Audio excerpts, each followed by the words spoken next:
When Rocco was born, you know, I had like a 12-hour window. I didn't know he had Down syndrome, and it was like I was, you know, putting him in prep school, and he was already a lawyer, and, you know, already had his future. And then the doctor told us he had Down syndrome, and you could be a bag boy. It was, yeah, he like could be a bag boy of Publix. If you're lucky. You know, and I, in hindsight, I'm grateful for that. But truthfully, it's like there was almost like a sigh of relief that this is my child, that I could just enjoy and embrace and love and hold, and he would be my child for as long, and they're just, it seemed limitless to me.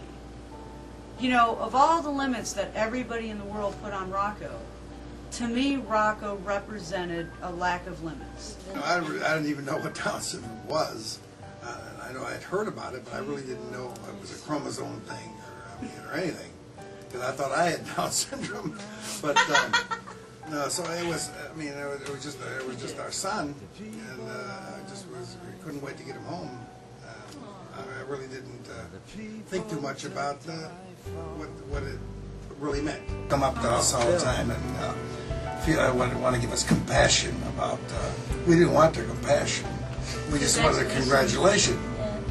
We had Rocco, because he's been such a blessing. My precious miracle of life, this child who is my son, help me to guide and protect him, I beg you, Almighty One. Some don't understand, they wonder why he's been born. Oh, Rocco is the joy of my life. I get up with him in the morning, he's smiling, he doesn't cry, he just grooves when you hug him. No matter what you do with him, he's just such a joy. He gives me so much pleasure. It is incredible. I'm blessed beyond worldly measure to love my baby boy. So as I'm teaching her, then Jill calls me to teach Sammy, their 9-year-old, who was 8 or 7 at the time, and I come over to teach him piano. She was just totally interacting with Rocco, and it was really neat. You know, when she'd get done with lessons, and we always have music on at our house, and it was a welcome addition to have Twink come in and play piano. And then she would sing to Rocco, and he couldn't sit up, he couldn't roll over, all the limitations that he will eventually conquer, but music, he moved, and it moved him. And I just, you know, I realized, you know what, in my soul, that there is something to this. And then I'm watching Rocco groove, and my kids, I always remember when they were babies, and they can't sit up by themselves, but they hold themselves up on the floor, you know, and they start this thing, and they're doing this thing, and I'm seeing Rocco do that with the music. And we were grooving on that, and we were talking about it, and then she tells the therapist, this one therapist came, and I was like, You know, I thought he had just like climbed a mountain, you know, he dances. And she told me it was involuntary. she's like, oh, no, he's not dancing to music. That's involuntary. That's a reflex. Right. And I was crushed. I was so crushed, and I was like, no way. That is so not true. When I looked for, you know, a music therapy class for Rocco, because with all my children, I've always tried to give them every single advantage in life. That's my goal. I'm their mom. I will do everything I can. And there isn't any. I mean, regular kids, there wasn't one, let alone special needs kids. And if our children can learn better and they can value, have value through music therapy, I think they should have it. Music is a great therapy for Right. anybody. Yeah, doing it for the Downs, and then because kids, I always want to do music concerts for Right. children because they never can see Can't live. go- All the Downs are like magnified, and I really think the rock thing is because it gets them. Oh, there's something, and it's rock and roll. I could say in front of anybody, Jacqueline, go sing for them, and she'll be like, she'll do her thing. To find music therapy, because I'm like, it's got to be advantageous as, if not more, all these other therapies that he's taking, and there wasn't any. And then I delved further and I found out that for the special needs community there isn't any.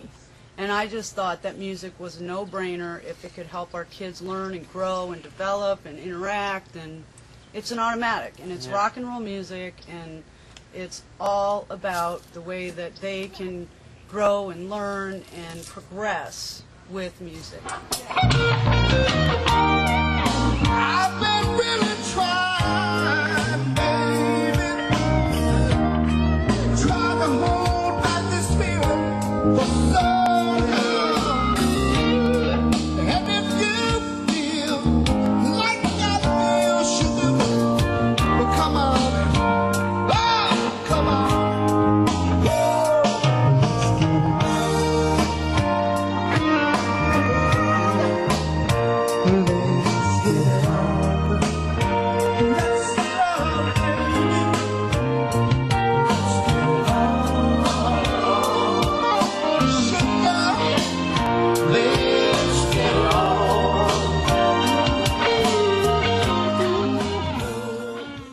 It's always the musicians that are always donating Giving. their time. Give, They're- give, They're, give. they're the giving. Yeah, I love being a part of the musical community because musicians, we just they all, feel it.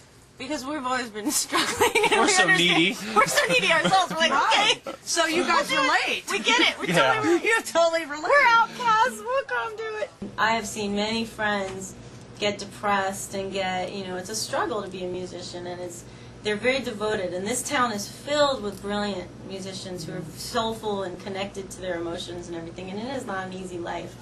And so, but they're always the first one, like what Bain said. The musicians in this town, and probably the rest of the world, I don't know, but in this community, are always the first ones to step up and go, sure, I'll donate my time. With the Chillbillies, don't play, we don't do bars, really. I mean, last time we played at a bar, it was just for fun, early kind of thing, happy hour thing. But we do, private parties and benefits. We look for, because it's so fun and everybody wins. It's just, well, I couldn't believe it when we came here and everybody was dancing, all the kids were dancing. Yeah. And then one of the boys, Sean. Sean, Yeah. well, Sean's mother, Uh-huh. Betsy. when she first came up to me, she's like, I want to thank you so much. She was really just, I was overwhelmed because I was like, at first I was like, well, for what? What did I do? And then I was like, oh, well, yeah, thank you. It was really something cool, fun. And know that you're reaching this person.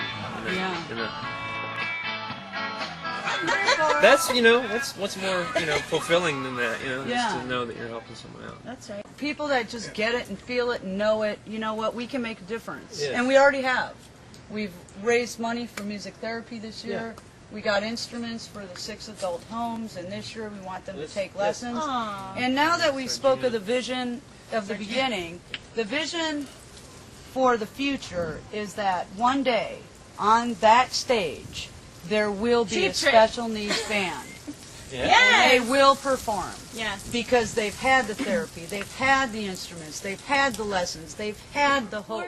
It will happen that someday up on that stage at their festival, they will perform like Jacqueline does. Just doing children and adults with Down syndrome. It's all special needs. I want cerebral palsy. I want everybody, and to embrace our special needs community for one day, to rock out and to celebrate. And these kids need a party. And the musicians always do it.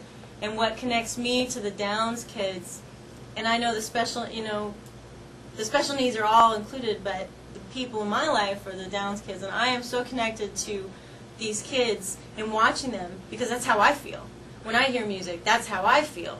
And I learned at an early age to not worry about, you know, they say dance like no one's watching you, sing like no one's listening to you.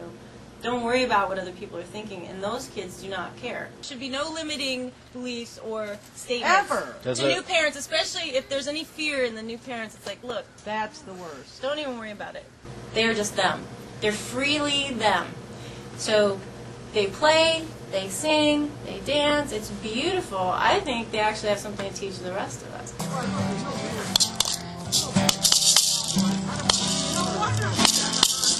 You can.